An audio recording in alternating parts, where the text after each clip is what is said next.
دلائل تقلید. کوئی آپ سے کہے یہ صفحہ نمبر 11 ہے کہ تقلید کی دلیل کیا ہے، مجھے دیکھیے میں نے ابھی تک دلائل میں ایک دلیل بھی نہیں دی. میں نے صرف آپ کے سامنے تنقیح رکھی ہے، وضاحت رکھی ہے، نکھار پن رکھا ہے کہ تقلید ہے کیا. اب دلیلوں میں دلائل دینے بہت آسان ہے.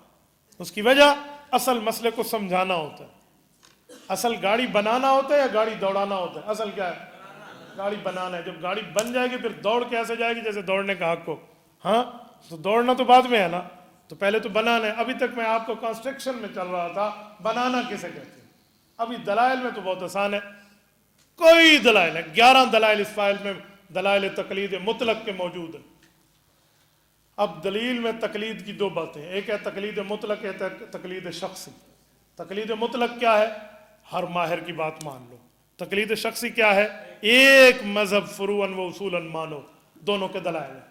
پہلے تقلید مطلق پہ آتے ہیں، مجتہد کی بات ماننی چاہیے، پھر شخصی پر آؤں گا. تو پہلے قرآن کریم میں سورۃ فاتحہ اٹھا لیں، اہدنا الصراط المستقیم صراط الذین انعمت علیہم. اللہ فرماتے ہیں انعمت علیہم کے راستے پہ چلو. انعمت علیہم کون ہے؟ خود قرآن کہتا ہے من النبیین والصدیقین والشہداء والصالحین، سورۃ نمبر 4 سورۃ النساء آیت نمبر 69. رب کریم نے واضح فرما دیا کہ اس سے مراد کیا ہے؟ انبیاء ہے، صحابہ ہیں، شہداء ہیں، اولیاء ہیں. چاروں ہیں. نبی بھی ہے، صحابی بھی ہے، شہید بھی ہے اور ولی بھی ہے. ان چاروں میں سے آپ نے بات ماننی ہے. تو یہ چاروں کی بات جو مانیں گے تو کیا ہوگی؟ امتی کی بات مان لی نا تم نے. تو ماہر کی بات ماننا، یہی تو ہم ثابت کر رہے تھے، قرآن کریم نے بتا دیا. تو بہت اچھا ہے. اچھا یہ چاروں چیزیں ہمارے نام میں موجود ہیں، نبیین والصدیقین والشہداء والصالحین. نبیین انبیاء سے، والصدیقین صحابہ سے، توجہ، والشہداء شہداء سے، والصالحین اولیاء سے. ہمارے نام میں بھی 4 چیزیں ہیں، اہل سنت والجماعت، احناف دیوبند. اہل سنت من النبیین، والجماعت صحابہ، والصدیقین، والشہداء چاروں اماموں میں امام سب شہید ہیں. تو والشہداء احناف، والصالحین دیوبند سے بڑا بزرگ کہاں سے لگا؟ ٹھیک ہے، تو ہمارے نام میں بھی ہے. اور میرے دوستو دلیل میں دوسری دلیل میں اگر آپ آئیے تو قرآن کریم میں رب کریم فرماتے ہیں یا ایھا الذین آمنوا اطیعوا اللہ واطیعوا الرسول واولی الامر منکم. خدا کی مانو، مصطفیٰ کی مانو، اولی الامر کی مانو. اولی الامر کون ہے؟ کوئی بندہ کہہ دے کوئی اولی الامر ہے، کیسے مانیں گے؟ تو بھائی قرآن اترا حضور پہ ہے، سنا پیغمبر کے صحابہ نے، آؤ صحابہ کرام سے پوچھتے ہیں بتاؤ اولی الامر کون ہے. تو اس صفحہ نمبر 12 پر آپ کے سامنے تفسیر ابن ابی حاتم الرازی جلد نمبر 3 صفحہ 69 کا والا موجود ہے. حضرت معاویہ بن صالح، حضرت علی بن ابی طلحہ، حضرت عبداللہ بن عباس رضی اللہ عنہم نقل فرماتے ہیں اولی الامر منکم یعنی اہل الفقہ والدین. اس سے مراد فقہا ہیں.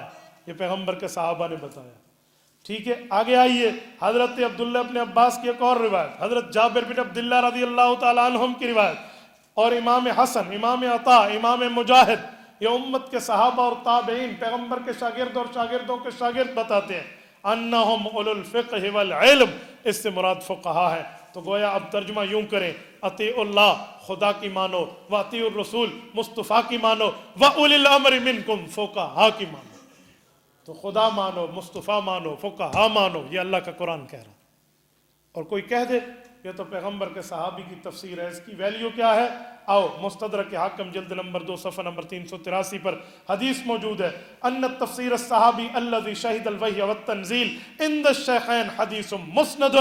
کا لوگوں امام مسلم امام بخاری نے فیصلہ کر دیا ہے پیغمبر کا صحابی آیت کی تفسیر کرے تو گویا وہ حدیث میں سنی ہوئی بات سنا رہا ہوتا ہے.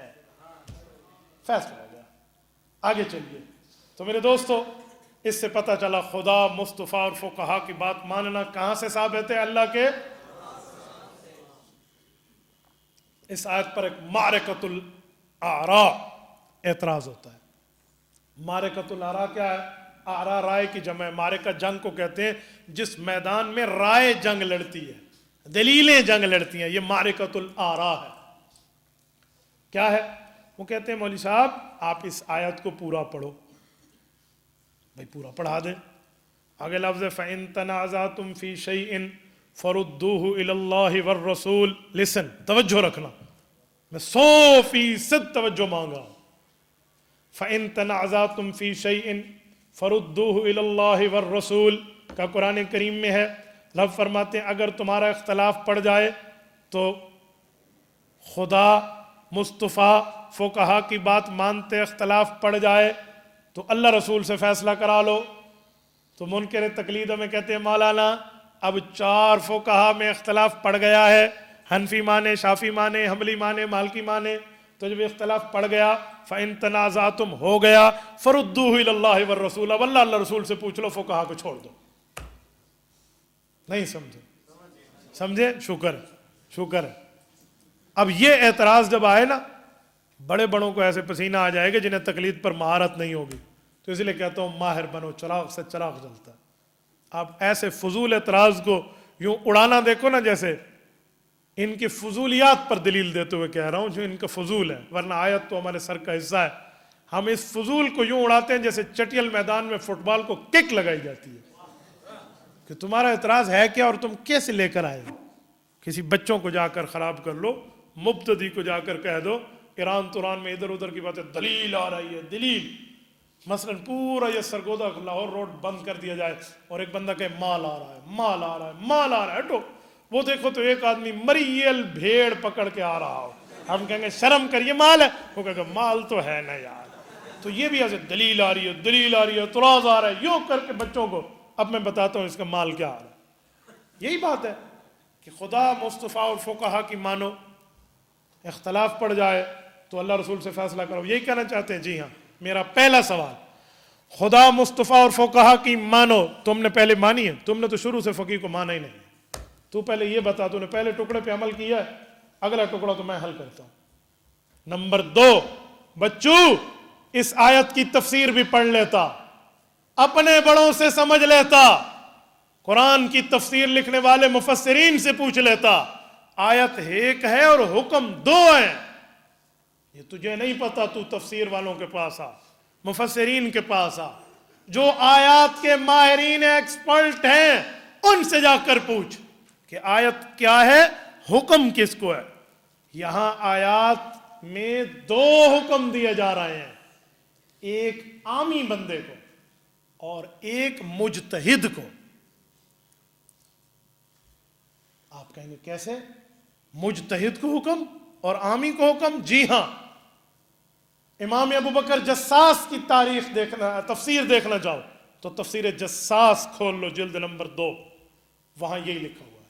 اور اگر میری نمان اپنے گھر کی گواہی لینا چاہ تو نواب صدیق حسن خان کنوجی، اس نواب صاحب کی کتاب اٹھا، تفسیر فتح البیان کی جلد نمبر 2 کا صفحہ 308 کھول، وہ بھی یہی لکھتا ہے کہ حکم 2 ہے. کہا جی 2 کیسے ہیں؟ اطیعوا اللہ واطیعوا الرسول واولی الامر منکم. یہ عوام کو حکم ہے، خدا مانو، مصطفیٰ مانو، فقہا مانو.